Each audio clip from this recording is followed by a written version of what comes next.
Hello, beautiful soul family, and welcome to Weekly Wisdom and Insights, your home for spiritually guided transformation and empowerment. I am your host, Dearjames, and together with the unseen, Spirit, Source, and Symphony, we look at the current energies, the intuitive wisdom, and we go as guided. And we have beautiful energies, and they're a bit of a combination. There's this powerful energies at this moment, and then we're building up to something that's going to occur next Monday on the 15th. But not to bury the lead, let's stay with the current energies. Welcome, Olivia. Welcome, Alicia. And our main theme came to me. I was watching a video of the Dutch tenors covering Adele's When We Were Young. And they got to a point in the song where they kept repeating When We Were Young. And it was about that time that, the universe, the unseen, kind of went, wow. And I was like, yeah. Okay, that's the main theme. So let me just bring up our image of the main theme. And if I could put my specs on, there we go. I can see what I'm doing. And there we are. And so what the unseen is saying to all of us in this moment and these powerful energies is this feeling of nostalgia of when we were young.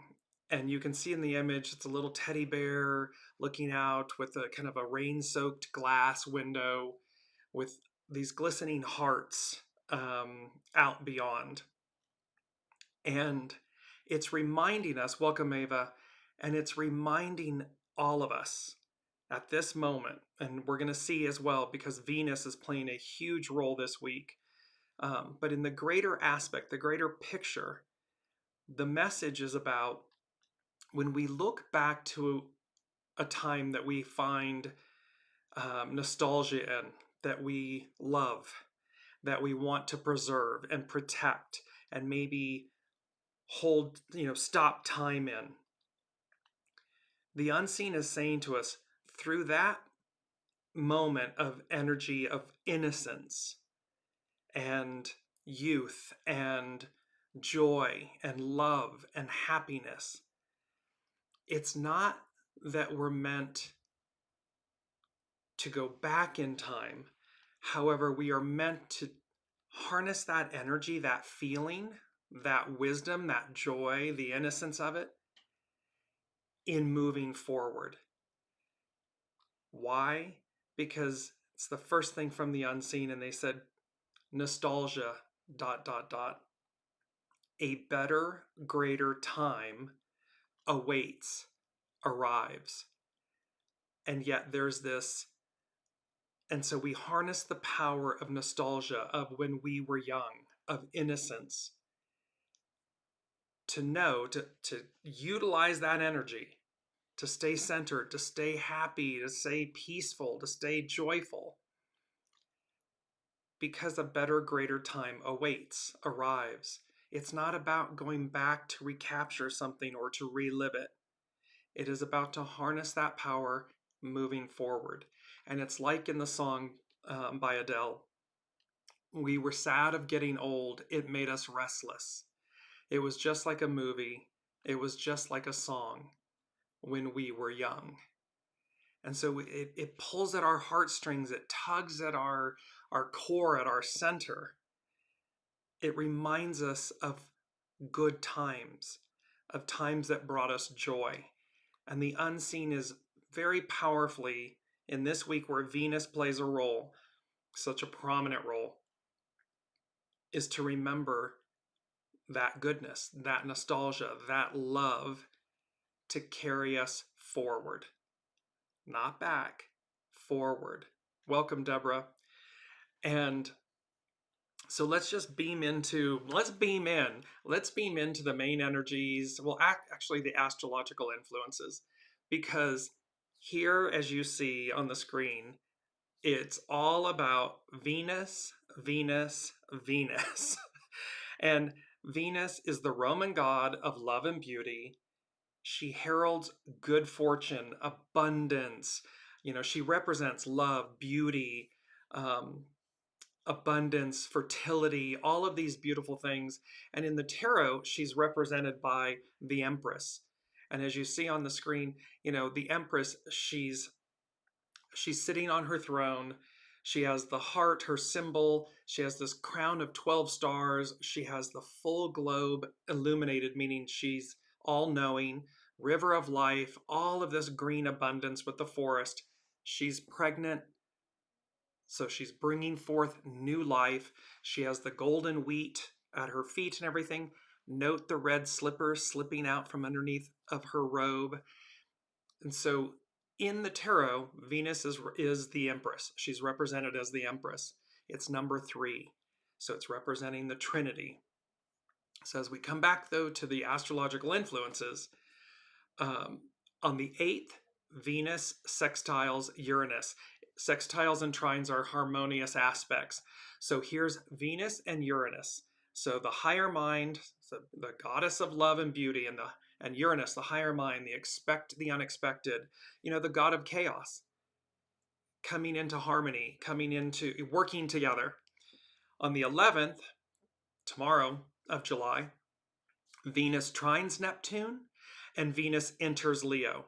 So again, a sextile and a trine are harmonious aspects in astrology. So Venus and Neptune. She's sending a beam. Neptune speaks to about the higher mind, the fantasy, the dreams, what we hope and wish for at its highest octave. And then it can represent illusion. But here's again the goddess of love and beauty reminding us innocence when we were young. Our hopes, our dreams, our wishes, our desires for a better world. They're coming together. And then Venus enters Leo, the sign of Leo. And it was so interesting when I had that. I had Katy Perry's song Roar. And this whole sense of how the divine feminine entering Venus, entering Leo, the proud lion, and that when you look at the lyrics of the song, it's all about how I was kept down, I didn't use my voice, perhaps I was in the shadows and so forth. However, I'm going to roar. It's my time. And we've been speaking about this, how it's the divine feminine's time. It's the Aquarian age.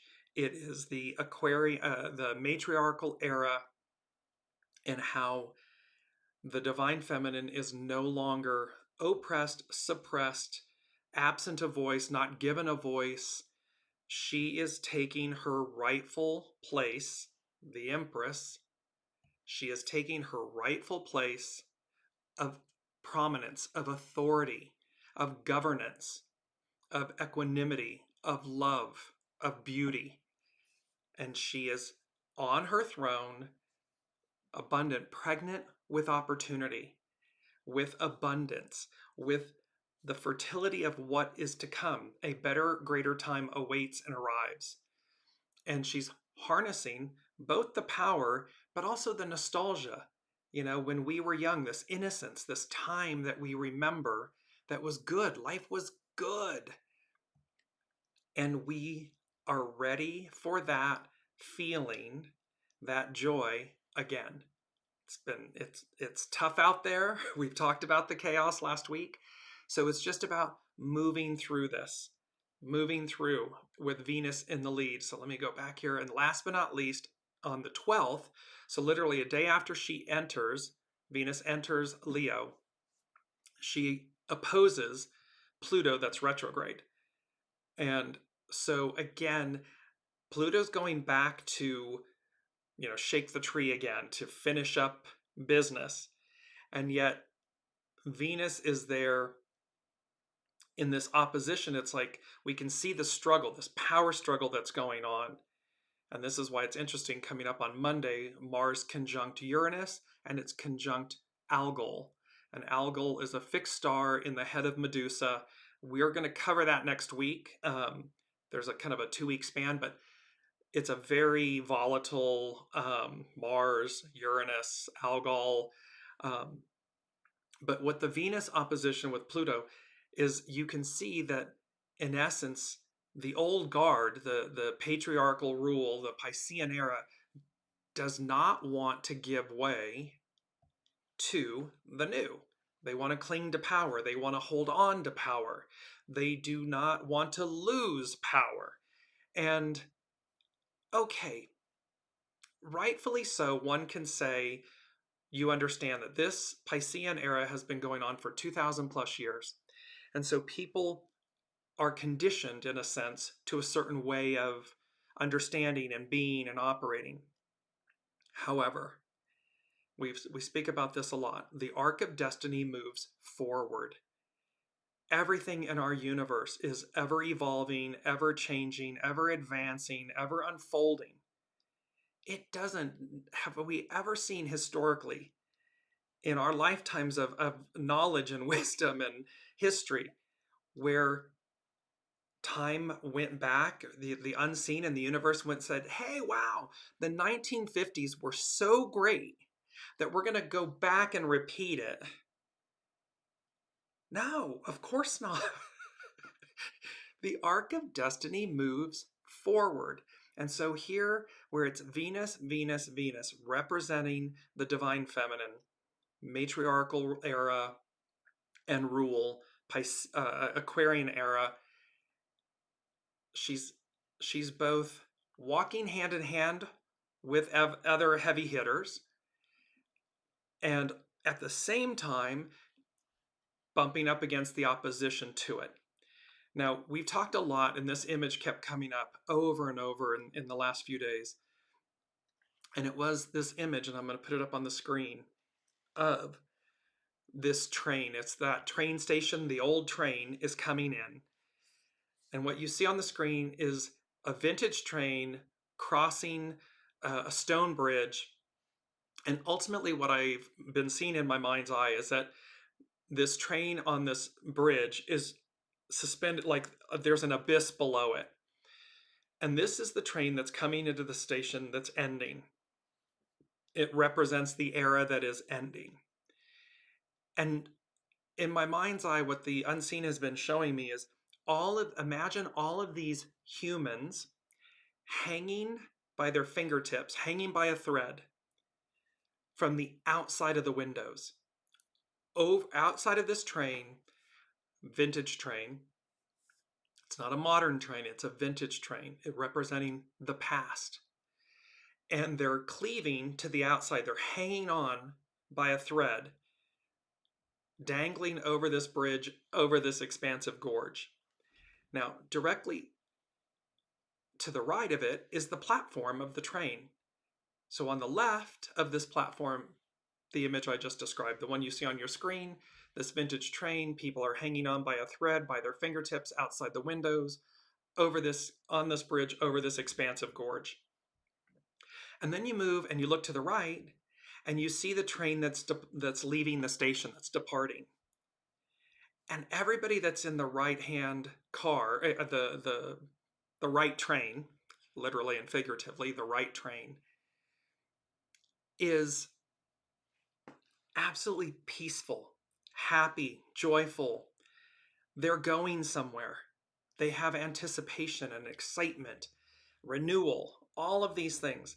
They're excited about it. And then they're looking over, they just kind of glance over and look to the left. And the feeling is this awareness of, why are you doing that? Why are you cleaving to the past? Why are you hanging on by a thread? It's the end of the line.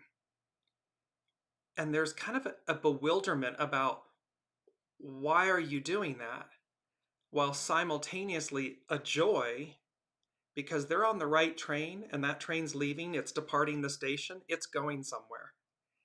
And we've talked about this a lot. It's like, get on that train. You have a choice and you have the ability to cross the platform and change trains and get on the right train, because ultimately and eventually that old train ends. It is the end of the line. And just to bring up the image again, it's the end of the line. It's hanging on by a thread. And it's over an abyss, just like an endless, bottomless abyss. And to what degree you hang on like that and suffer like that, and when you could easily cross the platform and get on the other train because it's going places. And that is the greater arc of the story with this innocence, when we were young, nostalgia, a better, greater time awaits and arrives, because that train is taking us there. And that train is the divine feminine. It is the matriarchal era. It is the Aquarian era. So main energies, we have, it's a 7 month, all month long. So it's this army, legions, correct discipline. It's having and remembering that we have everything we need. 10, treading, cautious advance. It's moving forward. We are, and the unseen is talking about, remember from last week, they were saying that, we'll start off nice and easy. We're going to finish nice and rough. But in essence, what's encapsulated in that is a finality, a finish. And then obviously it's our key word, which we'll come to, Renaissance, and I'll explain that in a minute. So, but it's cautious advance. Take the necessary steps. Keep taking them, one upon the other. Do not become overwhelmed. Just keep taking the necessary steps. 2024 is an 8-year, all year long, and it represents the uniting and from the inside out, that we are coming together individually from our ego, mind, personality, our heart, our soul source connection. All of it's coming together to be unified. 16, enthusiasm, excite, and you'll see how this plays on this theme of innocence, and Venus with love, and love about not just romantic love or relationship love, but this love for a time, an era, a way of being, a world. Love encompasses such a vast spectrum of emotions and opportunity. So it's not just romantic love. It's love for something, love for an ideal, love for a way of being is the greater meaning here. And then 7 is, again, we double down, double sevens, this army, legions, correct discipline. So knowing that we have everything we need, get on the right train, embark, take the steps, and harness the power of nostalgia for that, the way we were, when we were young, that innocence. Because don't forget too, at the pinnacle of the Piscean era, there's a sense of decades where we were in the flow of a really great time.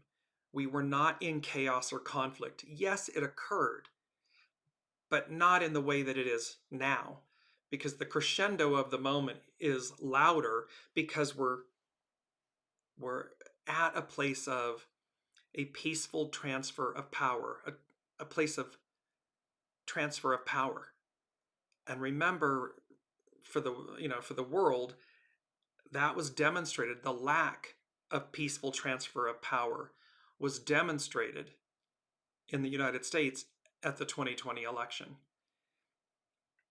And so it's epitomizing what's taking place, because there is a handover from patriarchal to matriarchal, Piscean to Aquarian. And the ideal that America has always represented, democracy, this ideal, was this thing that we talk about when we were young. The ideal becomes the new reality. That's number 5 with the unseen this week. The ideal, and they've spoken about this a lot, the ideal. And what's the ideal? It's what we've been climbing and striving for, humanity. Love, goodness, purity, sovereignty, freedom, equality. That's the ideal, this utopia. The ideal becomes the new reality. And it's number 5, it's an exclamation point. So they're really speaking, the unseen is really speaking to this fait accompli, that equanimity, everything that Venus and the Empress represents, the divine feminine represents, nourishment, love, goodness, purity, sovereignty, freedom, abundance, becomes the new reality. Period. End of story. Have a nice day. Doesn't get any better than this. Which is why they're saying nostalgia, a better, greater time awaits. It arrives. So let's take a look at the astrological chart. And this is for when Venus enters Leo. So here's the divine feminine entering the sign that epitomizes the divine masculine. And look at all of these, the blue kites, triangles. These are trines and sextiles. They're all harmonious aspects. And at the pinnacle, the upper points of the peak of the pyramids, if you will, on the right, it's the sun, our life force, and it's Venus. The sun is at 19 degrees Cancer, and Venus is at 0 degrees Leo. And if you go to the top of the chart, you see the moon, the symbol for the moon. It's also at the midheaven. You come down that line, you see Mars and Uranus. There's where Mars and Uranus are going to conjunct on Monday coming up. And then further down below at the blue, you see the symbol, the black symbol for Saturn, and just to its right is a blue symbol denoting Neptune.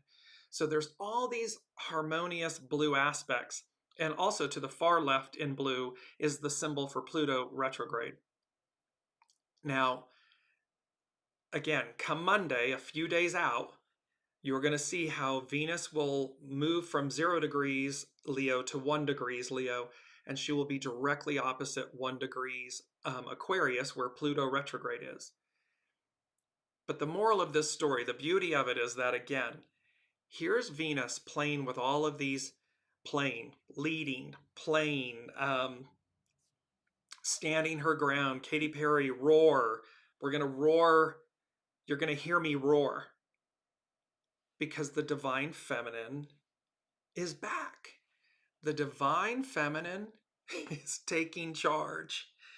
And that's nothing to be afraid of. It's nothing to fear.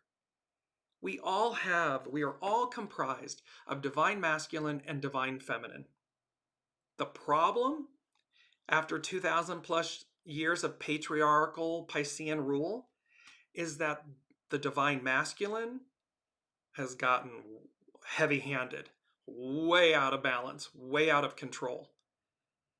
Because again, we want and we need a healthy ego-mind personality, a healthy Mars, a healthy patriarch. Absolutely need it. What we don't need is it oppressing, suppressing, diminishing, dividing, all of this stuff. It's all shadow. You know what? It's all shadow. And so, of course, there's fear, because here comes the divine feminine. And the Lady Jacqueline and I were just speaking yesterday. And this component of how just a divine feminine, a woman, can intimidate. She's just being her. And she can intimidate the masculine. It triggers their shadow. Well, equally, this equality, sovereignty, equality, triggers the patriarch shadow. Because they will no longer solely be in charge. And for the last 100-ish plus years, I mean, it's been a man's world. Maybe it's longer than that, 2,000 plus years of Piscean rule, but again, there was a transfer. There was that period where the Renaissance and the era where the troubadours, the courtly love, where the divine feminine was revered. They were equals. But there was a transition. And then it became that they became chattel and property, and no voice and no vote and all of this, which meant that the divine masculine did a disservice to themselves because they diminished that aspect of themselves that was good, soft, kind, and not soft as in weak, but softer, soft. That, again, you didn't have to spill blood on a battlefield to win a war.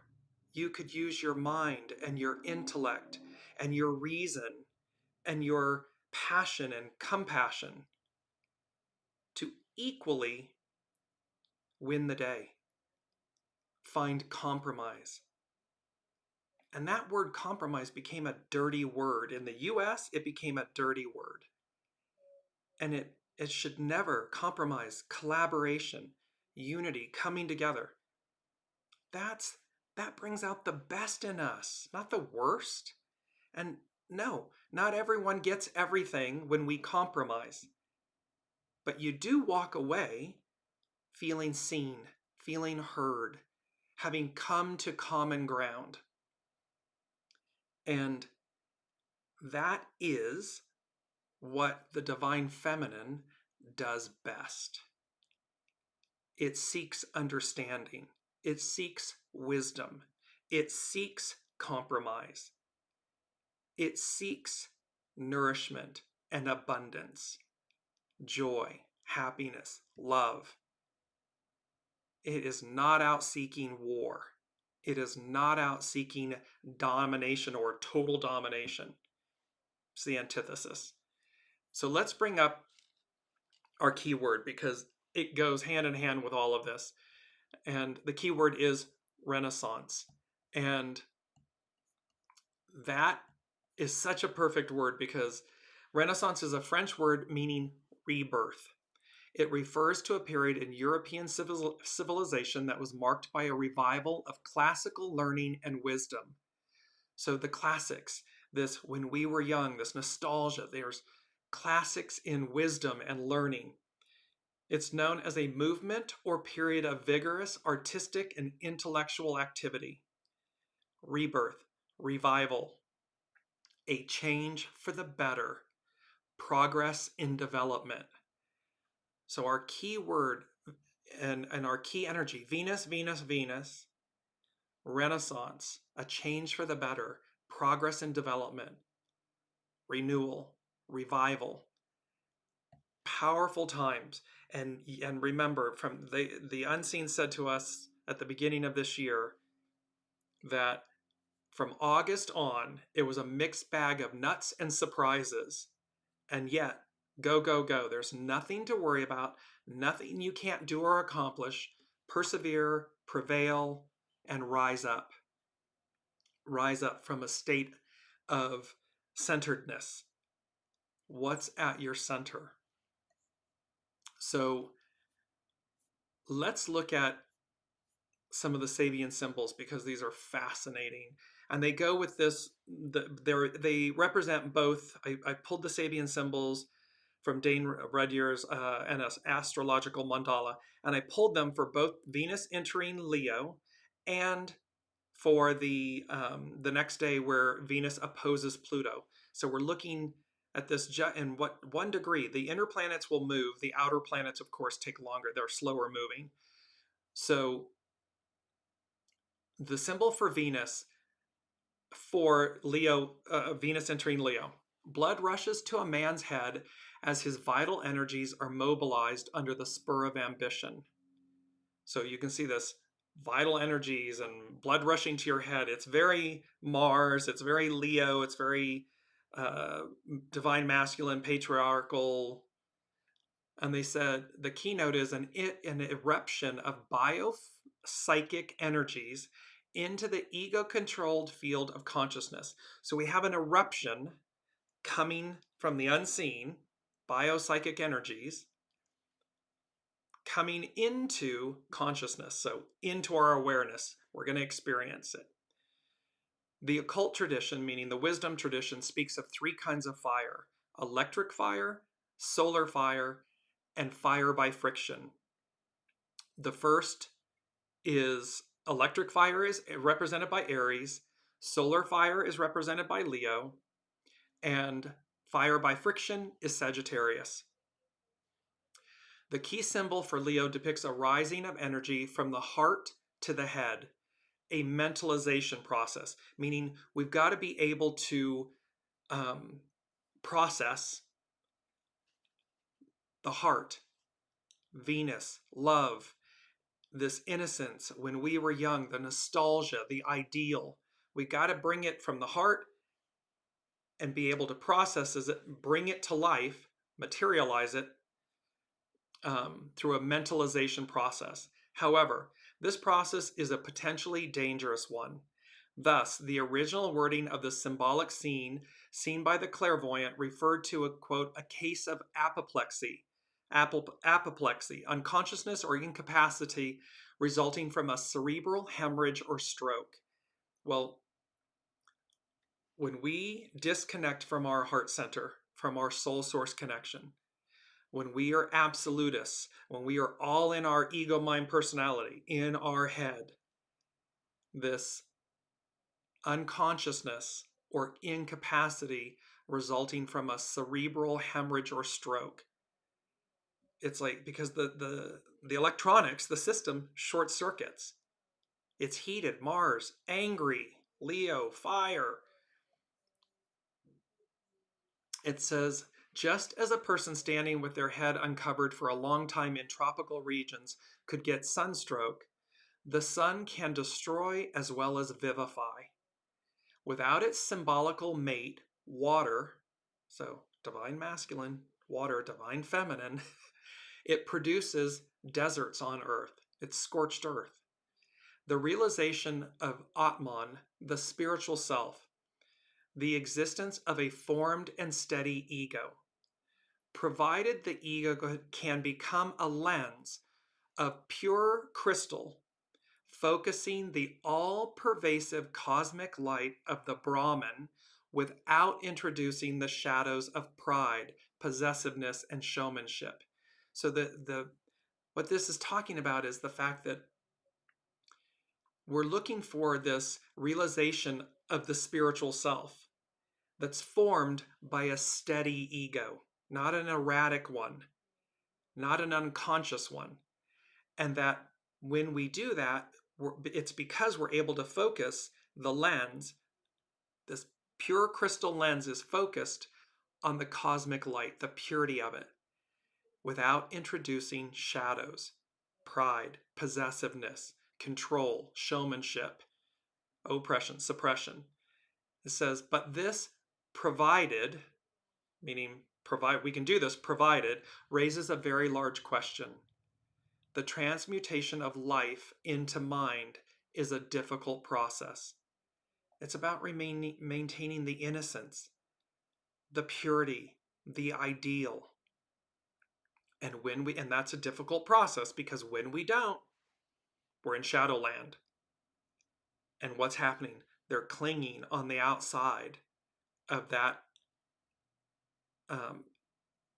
nostalgic train on over a ravine, an abyss, clinging to it. The keynote of combustion for the entire series of 15 phases hardly needs interpretation, because we're talking about the next 15 phases of Leo.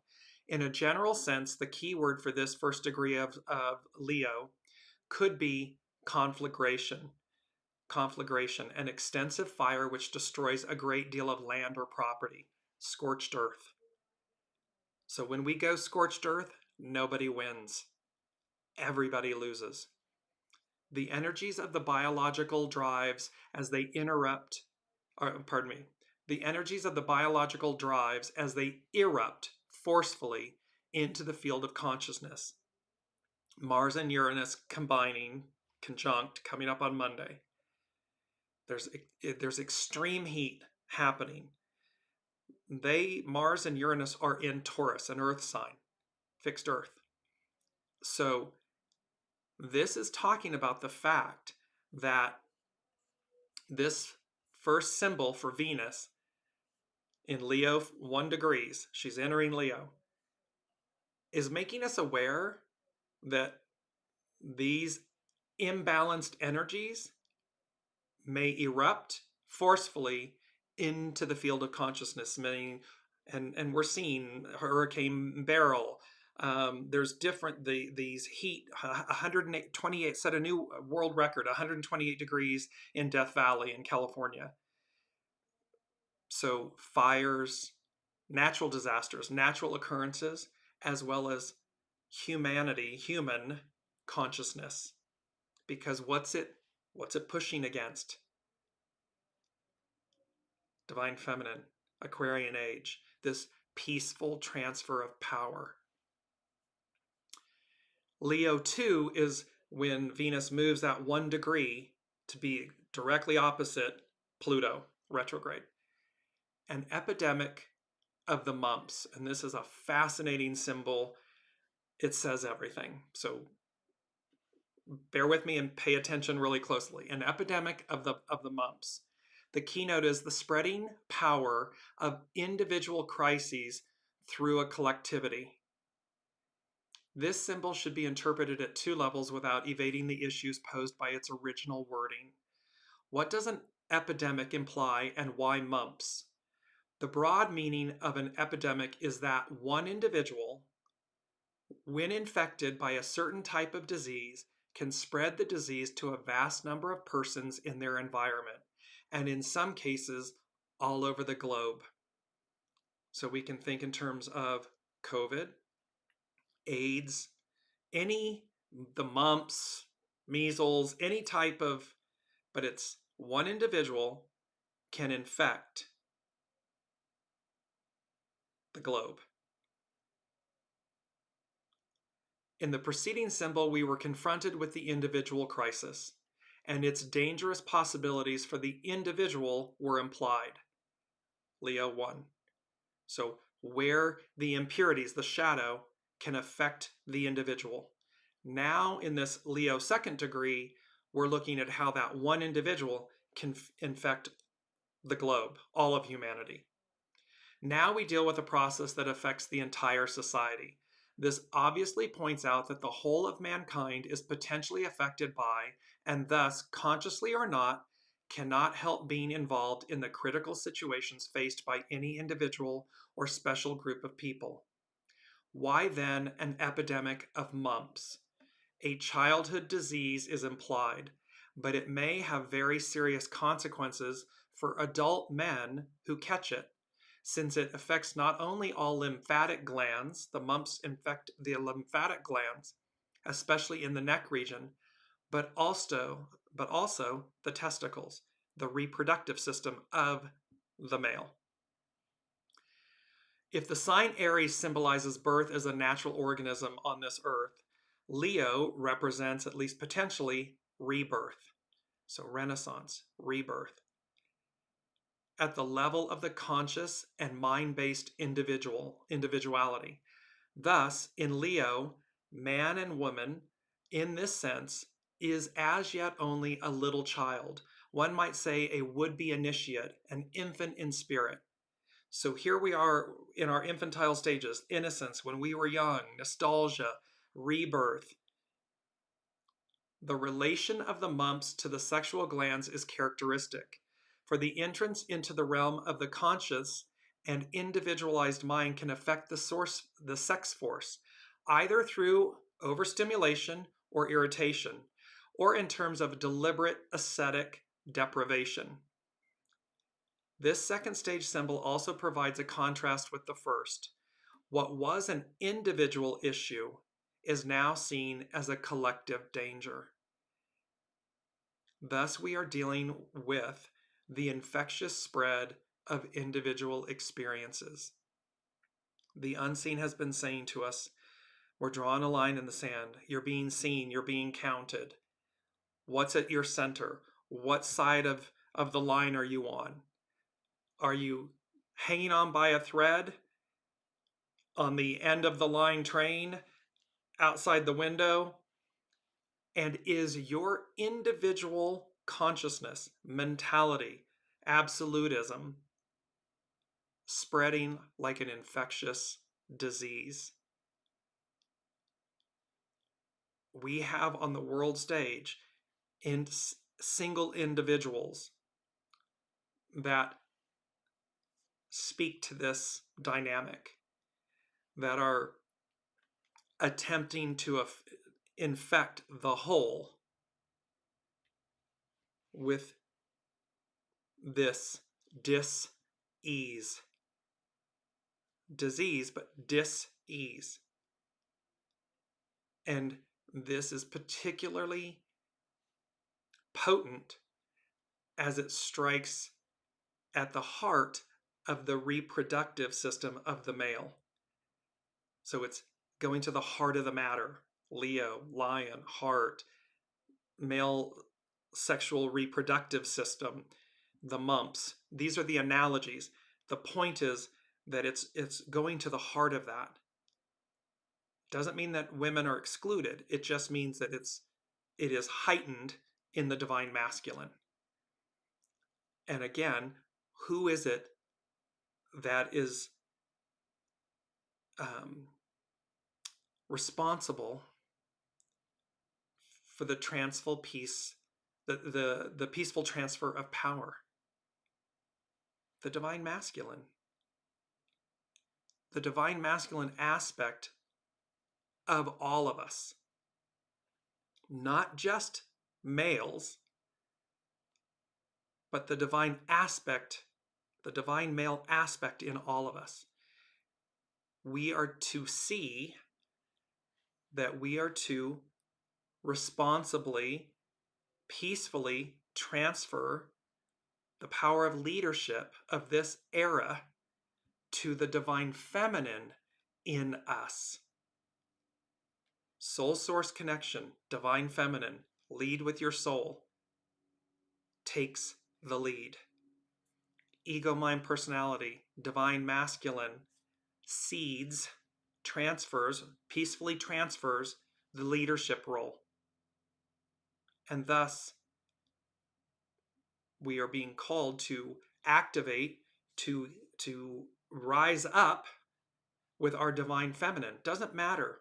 Male, female, transgender, gay, straight, black, white, blue, purple. It does not matter, because we have both within us.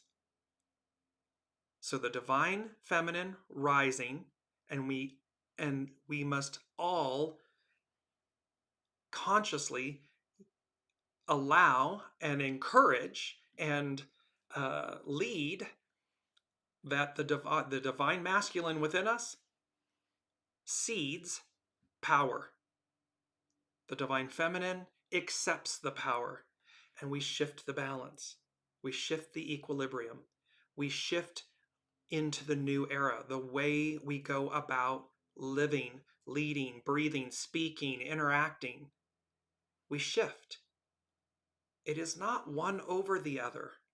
It is not killing one over the other or denying one over the other. It's bringing them into balance, into harmony.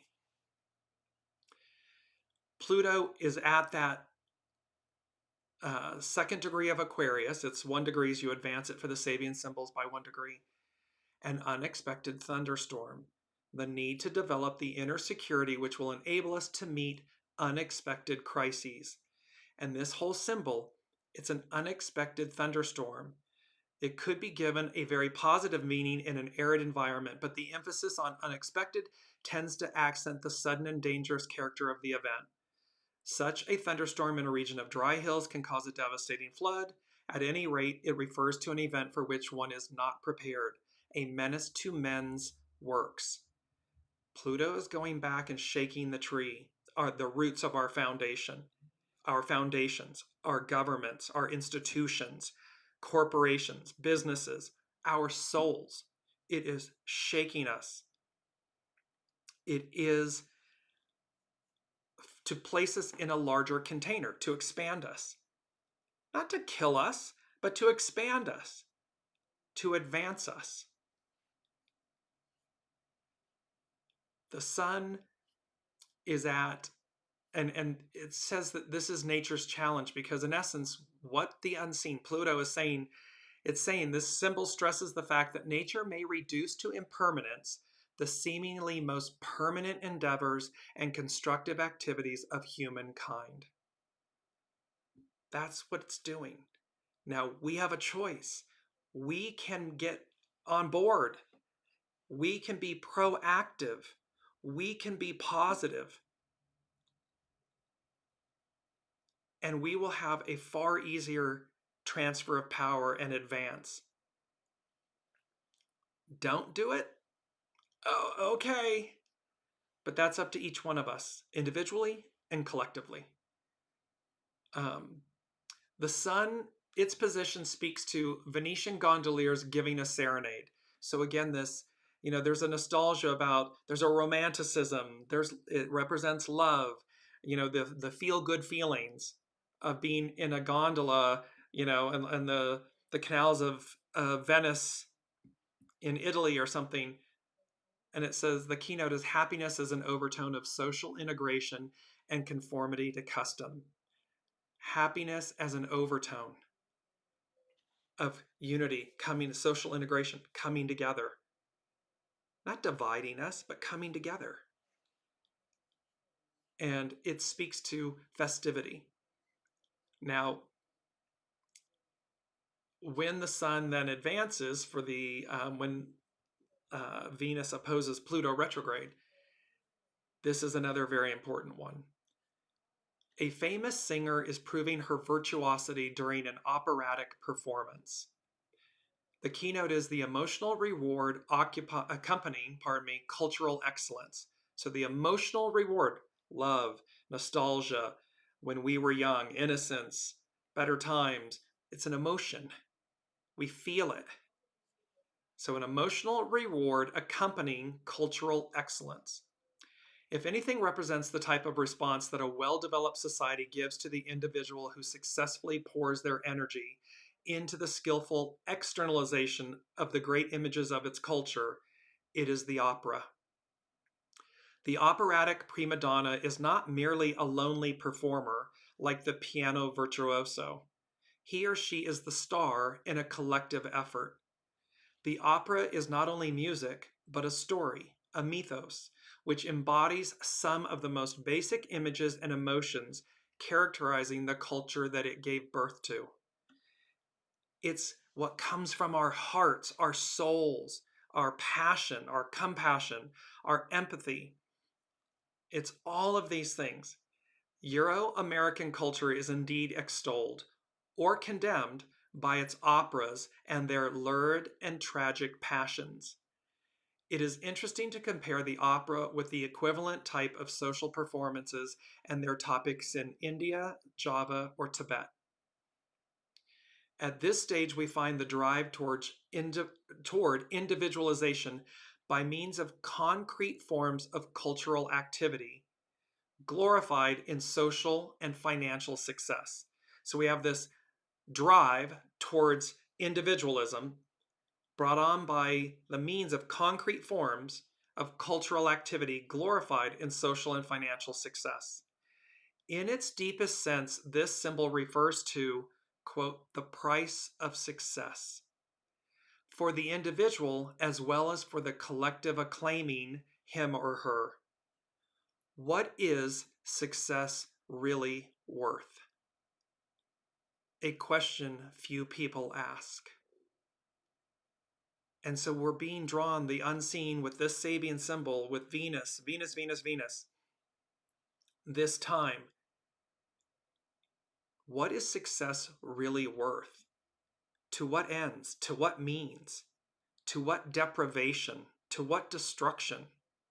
To what division? A question few people ask. Because if to be successful means that you oppress and suppress and divide and destroy and dismantle and diminish, is that success? And if it is your definition of success, it's a dark one. So this Sabian symbol is very powerful. Um, Mars, the symbol for Mars. An Indian warrior riding fiercely, human scalps hanging from his belt.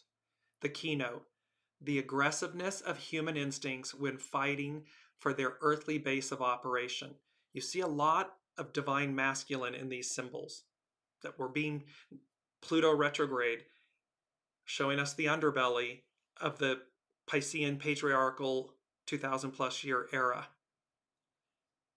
In the mythology of early America, the Indian represents, quote, the savage, close to nature and led by primordial instincts.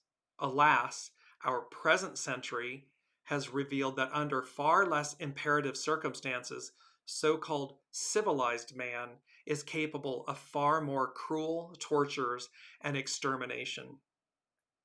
This symbol related to a fourth stage seems to imply, the fourth foundational, that violence and aggressiveness are basic components of human nature at the level of the emotions and of a deep-seated identification with a particular culture which insists on regarding men of other cultures as potential enemies. It's at the base. It's like it's the animalistic base, and we're buying in to a belief that, because it's emotion, it's deep-seated identity and emotion, that with a particular culture that insists on regarding humans of other cultures as potential enemies. What is being confirmed here is the value of a group of men's differences from other groups. Divide, division. They're your enemy. They're your problem. They're the reason you don't have something. It speaks to the least in us. We are still in the period of differentiation, and the need for a differentiation of human behavior and collective values is still very strong. At the emotional level, man apparently still must believe in violence for survival. Venus, Venus, Venus. Love, abundance, beauty, harmony, equanimity, opportunity. Are we a society that believes, or that is going to continue to believe, that our survival is based on violence, or is our survival based on love? Which is it? The second symbol, as when we advance the chart, when Venus opposes Pluto, a vast public park, the keynote, the cultivation of natural energies, for collective use and recreation, unity, unifying ourselves. A vast public park. So we're cultivating natural energies for collective use and recreation. This is a symbol of collective enjoyment. See, they're on the right train. They're all there. They're all happy. They're all excited. They know they're going. So there's anticipation. There's joy. There's peace, because they're going somewhere. The individual finds in the products of their culture an emotional enhancement born of the feeling of, quote, belonging to a large, organized, peaceful whole. WHOLE. One nation, one world, one being, belonging to a large, organized, peaceful whole. And how we collectively utilize this. The moon that reveals, represents the divine feminine, represents what's hidden, gets revealed. A boy with a censer serves the priest near the altar.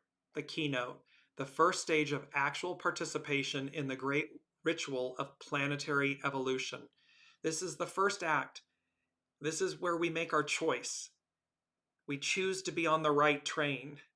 We choose unity. We choose love, innocence, when we were young, nostalgia, that feeling, that emotion, and we harness it to deliver ourselves. Whether we think of the ancient mysteries or of a Catholic Mass or of some still more transcendent ceremony in which great beings charged with planetary responsibilities are involved, we are dealing with a type of archetypal activity. The ritual is archetypal in that it represents, in however small a field of activity, a portion of the evolving structure of the cosmos. As this structure is understood in its sacred sense, it matters what we do. The choices you make, the words you use, the actions, the steps, they matter. Everything is purposeful. It's sacred. Every such activity is performed, quote, in the presence of God. Menial as it may be, it nevertheless acquires a sacred meaning. This stage brings us to the close of the first half of the cycle. The individual is educated, meaning led out into the world of transcendent activity, transparency, and its transcendent. The world of archetypal performance. They must learn to serve humbly and with intense attention, consciousness, in what is yet beyond their spiritual understanding. It's cheap and easy to be negative, to reside in the shadow, to diminish, destroy, oppress, suppress, demean. It's cheap, it's easy. So here it's saying they must learn to serve humbly and with intense attention in what is yet beyond their spiritual understanding. It may be outside of you, or it may be hard to show up in a more positive way, but do it. They learn to perform every action super personally, meaning through their soul source connection, anything's possible, everything's possible, and you're delivered, you're led, you're guided. It's true north. It will never not be true north. They learn to, quote, practice in the presence of God. There's a piece of scripture in Revelations that talks about that at the second coming and the presence of Master Jesus and so forth, that people run and hide in caves and all this other stuff. They learn to practice in the presence of God. You can't hide from the unseen, from Spirit, Source, Symphony, God, Allah, Buddha, the all that is. You can't hide. It's a fool's errand. It's impossible. And what this is speaking to is transparency. It's speaking to the fact we're drawing a line in the sand. You're being seen, you're being counted. So practice in the presence of God. What you do, make sure it's the right thing. It's pure of it. The purity of intention is present. It's not shadow. It's not illicit in nature. Again, it's not hard. You just have to choose it. You just have to do it. And when we fall short, rebound. Own, atone, release, and move forward. But own it, atone for it, and then release it, move forward. And we pick ourselves back up and we keep going. Last but not least, the final is for the moon when Venus opposes Pluto retrograde.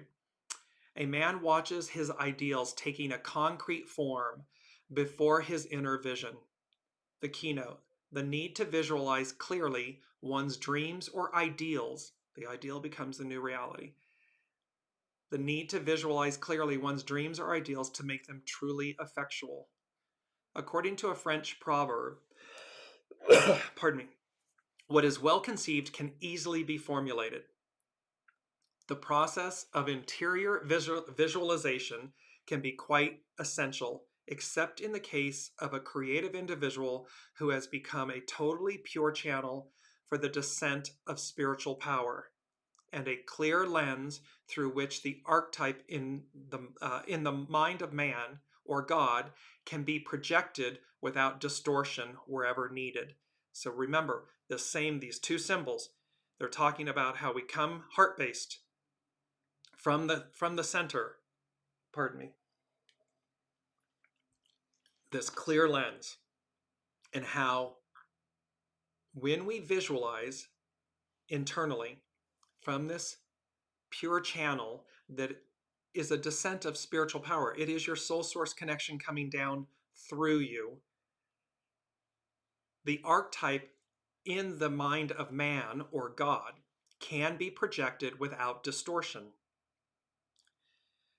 If it's ego, mind, personality based, it's going to be distorted. It will most likely be distorted. However, when soul source connection, you hear it, you feel it, you hear it, it's a knowing, you receive it, it's going to be pure, and you're going to then harness your ego, mind, personality in service to that ideal or task, whatever it may be. In other cases, the creative act is less direct. A person projects into the world what he or she has seen reflected on the screen of their individualized consciousness. So in other words, ego, mind, personality, if I'm thinking it versus intuitively receiving it, it's a knowing, then we have a difference. It's the two differences, and we know that. So powerful Sabian symbols in concert with Venus, Venus, Venus. She is up front, center, leading the way. The unseen, the second thing the unseen said was dream big. There you'll realize your greatest potential. So it's not about playing small.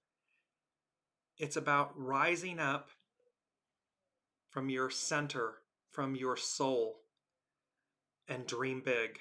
There you'll realize your greatest potential. Number 3 from the unseen is Love is in the Air.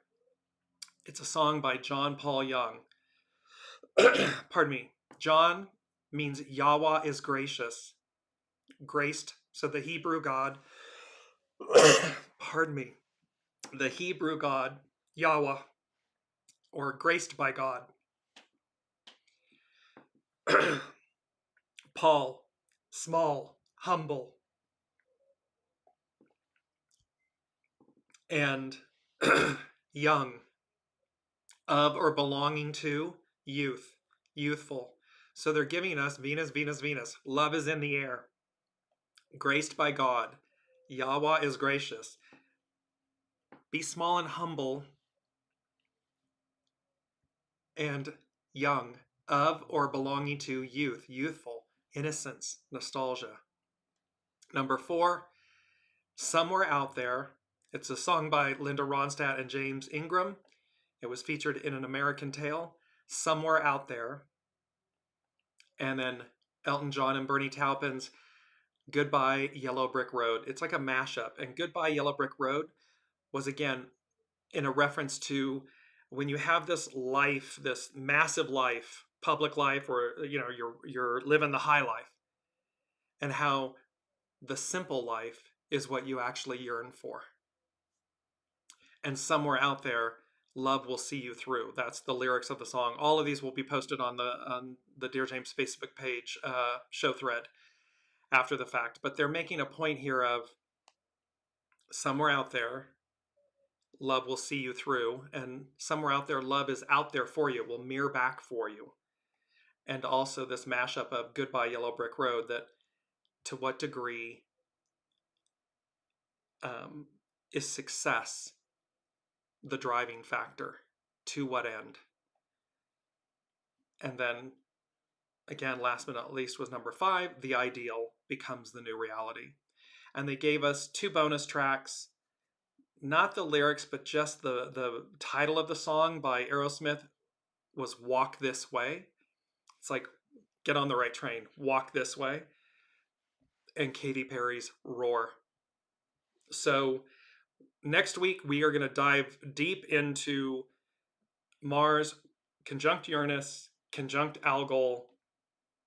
It's on Monday the 15th. There's a 2-week window, and we're going to cover more of this. But right now, what the unseen wants us to know and to harness is the innocence of when we were young. This beautiful, and here's the little teddy bear, the hearts floating out there, the love, the rain on the glass, and the lights of the cities, the light on that tower, light, love, innocence, renaissance, purity. The ideal becomes the new reality. Can't wait to see you all. Be well and be kind with yourselves and with one another, and we will see you next week.